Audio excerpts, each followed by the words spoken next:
Masal kheri mpenzi mtazamaji popote ulipo, ni matumaini yangu kuwa mzima na buheri wa afya. Ikiwa imetimia saa 2 za jioni saa za Afrika Mashariki, tarehe 21 mwezi Mei mwaka 2026. Karibu kwenye meza ya habari za magharibi. Mimi ni Juma Ngetich.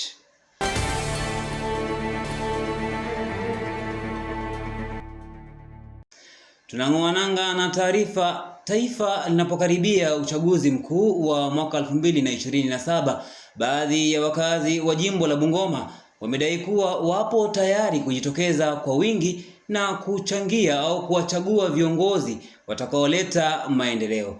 Hata hivyo, wameongeza kuwa uchaguzi ujao ni fursa kuu ya kuwachagua viongozi mahiri na wachapakazi wenye maono na watakaoleta mabadiliko nchini.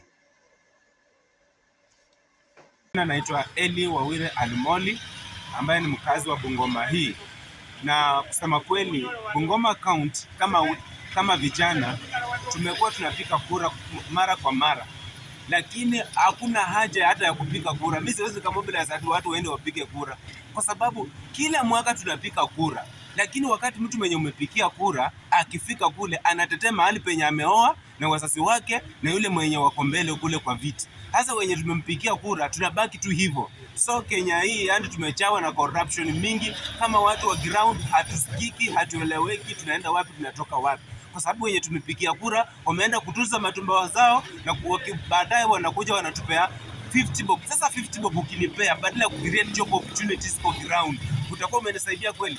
Kwa majina Barasa Kennedy Wasike, huduma bodaboda hapa Tonic State, nikiwa kama mwandishi. So kwa swala la vijana kuhusu mama na kulalamika kwa mtandao kwamba ni hawafanyi baya, lakini sasa inafaa wachukue kadi ya kura ili wanapolalamika hivyo wakati wa uchaguzi ama wakati wa election ikifika, waende kwa ballot ili wachague kiongozi ambayo wao wenyewe wanamwamini ama wana uhakika anaweza watekelezea kazi kulingana na vile fikra zao zitawaambia. Lakini siku tu kazi ya kuingia mtandaoni kama kutoa maoni yao kusukuma serikali, ambapo wanasema walalamika ya kwamba serikali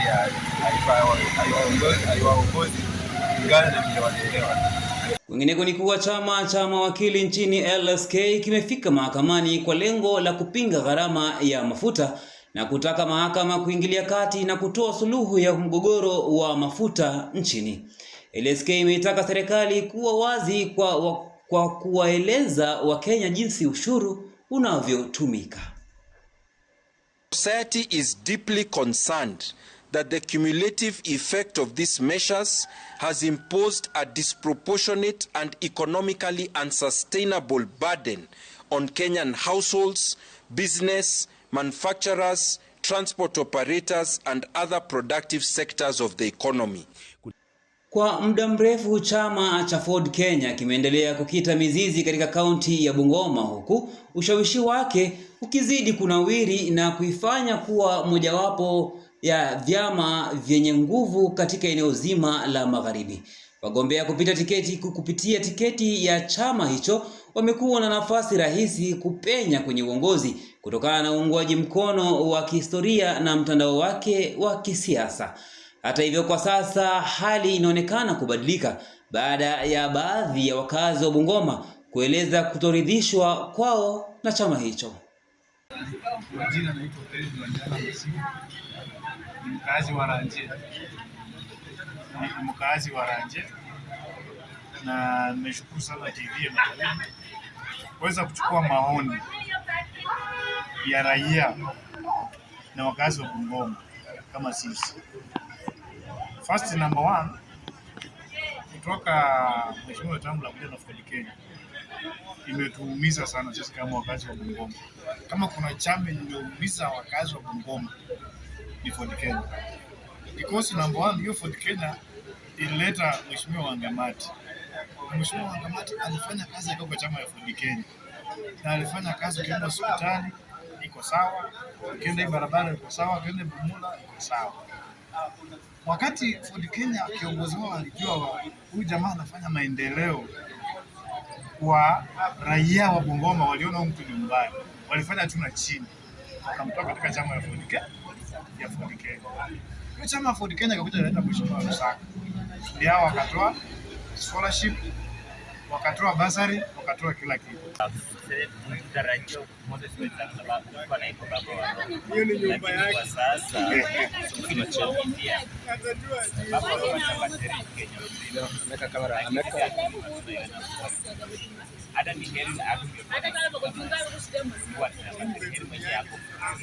kwa sababu sasa hivi kuja hapa Bungoma tunakaa inakaa kama kichaka, sio town. Na wakati na town ilikuwa inafanya hata kitu, lakini sasa hivi kuja ground ukiona Bungoma vile inakaa, maua vile inakaa, makale zinakaa, haikai Bungoma na tuko namba 3 mzima. Sasa tunaonelea weda mambo yake ni kama inaanza kutekeleza sasa.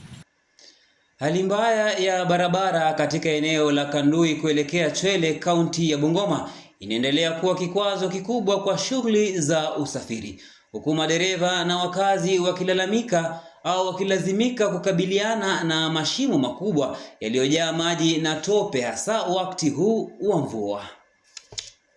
Mimi kwa majina naitwa Martin Kasimoto, chairman wa Geospace Kandui. Mimi ni mkazi wa hapa na nimekaa hapo kwa muda. Sana tunashangaa kuhusu hii barabara ambayo imechimbika. Na ni barabara ambayo iko karibu sana na ofisi ya mbunge wetu Magali, na tena iko karibu na ofisi za kaunti. Kwa hivyo ni mahali ambapo wakubwa wetu huwa wanapitia kila mara, na hatuwezi kuona ni kwa nini hawawezi kumaliza hii barabara. Barabara sasa imejaa maji mpaka bodaboda kama mimi nikipita ninashangaa sana. Tuko na viongozi ama hatuna viongozi? Kwa hivyo ninaomba serikali yetu, kama hii serikali yetu ya kaunti imeshindwa, ninaomba serikali yetu kubwa ya juu ikaweze kututengenezea barabara, kwa sababu tuko tunaumia kama wakazi wa Kandui.